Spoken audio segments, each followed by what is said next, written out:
Assalomu alaykum. Ushlab oldik, xudo xolasa. Plastmassaviy setga olib oldim. Oyoqlari botmasin temirda deb o'zimcha plastmassaligini oldim. Bitta yoyib olsak, keyin ko'ramizda.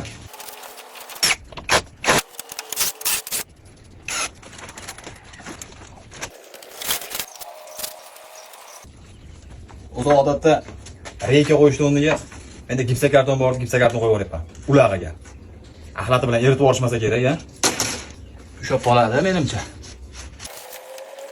O'zimizda shu yo'q. Byudjetniy variant. Firmada nima bo'lsa, shundan foydalanish kerak-da. Pulga reyka olib o'tiraman.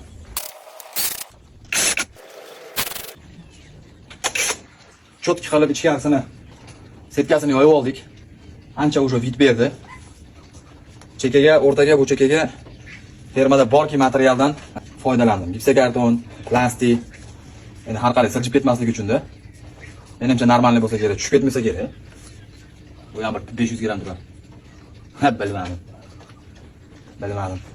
Boqib ko'ramiz, endi bilamiz-da. Qanaqadir muammo kelib chiqsa, keyin safarga уже dars bo'ladi-da. Hozircha mana shu byudjetniy variant. Mana setka ham arzon setka ekan, temirli setkadan ko'ra. Olib kelaveraylik-chi, yog'i bir gap bo'lar. Atrofini bitta o'rab olsak, eshiklarini qilsak tepadan, tamom shun bilan.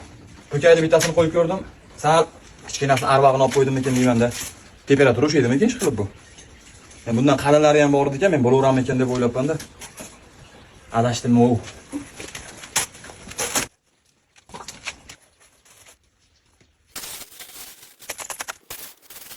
Deyarli 80% ishim bitdi. Eshigini qilib qo'yadigan bo'lsam, ustiga po'kayni olib qo'ysam bo'ldi, bitdi. Birorlarda harakatini qilsam bo'laveradi. Lekin bitta muammo tug'ildi o'sha. Hozir o'zim ham ko'ryapman, o'zim guvohim bo'ldim. Po'kayda o'rdaklar yeb qo'yapti.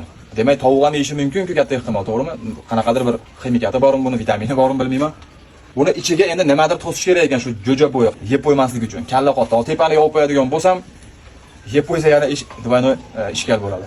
Endi hozir asosiy muammoga aylanib qoldi bu. Nima bilandir shu bir qarichini yopish kerak. Kalla qotyapti-da, bizda praktika yo'q, boshqa hamma noldan bo'lyapti. Yasab yurmaganmiz. Aytib yurmaysizlar, men bor uzr. Bitirish tez fursatda bo'lmayapti bu narsani. Pul topish uchun qilinyapti. Mukammal qilolmasam, menimcha divaynoy rasxod bo'lib ketadi.